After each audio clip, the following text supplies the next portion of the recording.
Here with Faf du Plessis of the Saint Lucia Kings. Faf, before we get into the questions, maybe you could give a rundown of how you guys are feeling after your first two games. Yeah, the first game was a bit of a shell shock to the system. A game where a lot of the guys were rusty with not much cricket. So glad we got our probably our worst game out of one of those blowout games in our first game. Got rid of that, and then we came back very strong in the second game to play much better, and then also beat the defending champion. So got the competition off and running. Still a lot of things we can improve on, but happy that we could get a win in the second game. It's quite unusual for the way that the Kings have played cricket over the last few years for that first game. You know, you guys seem to have tried to keep it tight and make work for every runs, whereas that wasn't what happened in the first game. What do you put that down to? Yeah, just rustiness. I think a lot of the guys haven't played a lot of cricket. Also, we didn't have much time together as a squad. We only had one practice before the competition together. So, you know, it was almost like the first game what seemed like a practice session. You know, there was a lot of mistakes being made. You know, bowling to the short side of the boundary, a lot of bad balls, and then obviously chasing a big score like that, you're always going to either get close or you're going to blow out completely. So it wasn't a great performance, but we improved on all aspects and come back strongly. Something you've already touched on, but a question I have here is, obviously you got the start that you wanted in that second game. What will a win against the side as strong as Trimbago Knight Riders do for you guys moving forward? Yeah, that was really important. I think, you know, obviously the way that we lost in the first game took a bit of a, you know, made a bit of a dent to the confidence. So to come back in the second game and beat the defending champions will just be a confidence booster for us moving forward into the competition.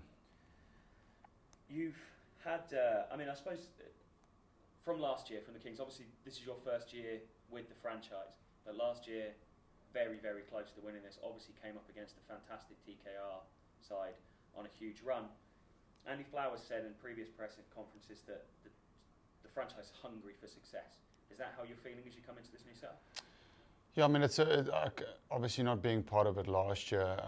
I do feel they talk about there's quite a few changes in the squad where they try to balance it out a little bit better in terms of combinations. So I do feel we have some nice balance in our squad, and I also think there's some nice depth on the bench as well. So we do have options this year, but obviously, I mean, you know. Any team wants to do well in a competition like this, and when you get so close to winning it, you want to try and improve and going one step further the following season. Javal Royal opened the bowling for you guys in the last game and really impressed, kept it super tight in that power play and did a lot to set up that win for you. How impressed with you with a young local player doing so well in that high pressure situation? Yeah, I think that's what I mean when I talk about the bench strength being a little bit more versatile this year. So we've got a few of those young guys on the bench that can come in and do a job. In his first game yesterday, really impressed. But that's the luxury we do have. We do have different options that we can use for different games. Obviously, when you talk about matchups against different teams, you know, KKR has got a lot of lefties. So yesterday we could bowl a lot of our off spinners. So that helps. But then it might change in terms of the opposition you play. Heard a lot of people refer to this year's CPL as a short, long tournament. There's a lot of cricket, but not in a huge amount of space of time.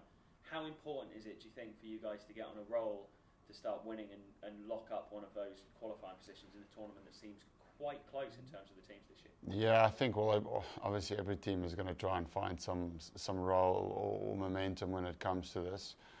I think it's pretty clear that you need to win about half of your games, probably about 5 out of 10 games to try and get to that spot. So in a perfect world, you get on that run early and you get them in early, but it's not always necessarily the case. So for me, it's more important that we just improve every game that we play. We get better and better as the tournament goes on. So by the time that you get to the end of the tournament, you're playing your best cricket.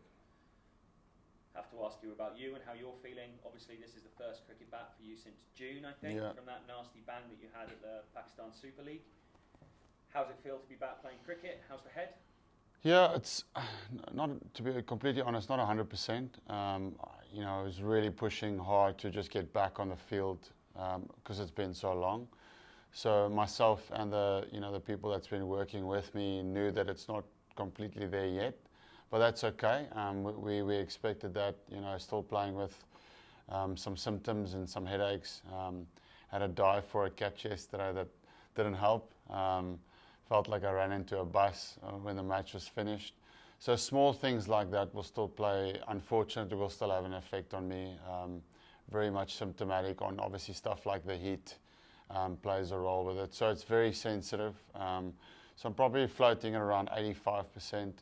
But as long as I can be on the park, I think that's the best expectation for me right now, is to take that pressure off myself and just start getting back into cricket. And hopefully the more I play, the better it will get. From your just last question for you, what is it you think, having seen the team and having spent some time with them, doing those 2 games with you, what do you think are the things you need to be focusing on to get those 5 wins to get you in that playoff? Yeah, I think bowling and being very smart in the way that you bowl on that wicket is gonna be a big difference. There seems to always be a wind, so I mean obviously every team would have plans for that, but I find that there is some real room for improvement still for us in that area, and I'm very optimistic that we'll get better and better and better with that. So I think there is one area where you can be better than other teams, how smart you are with your plans, and then obviously form and balance will play a big role in if we do get there or not. So if you can get 2 or 3 players that have a purple patch in terms of a tournament, then it's great. So hopefully we can get guys. Tim David is already showing that. He's had 2 knocks already where he's been very, very good with a bat. So hopefully someone like that can just run through a tournament by just bashing out runs every game. That makes or break a tournament like this. Faf du Plessis of the Saint Lucia Kings, thank you very much. Thank you.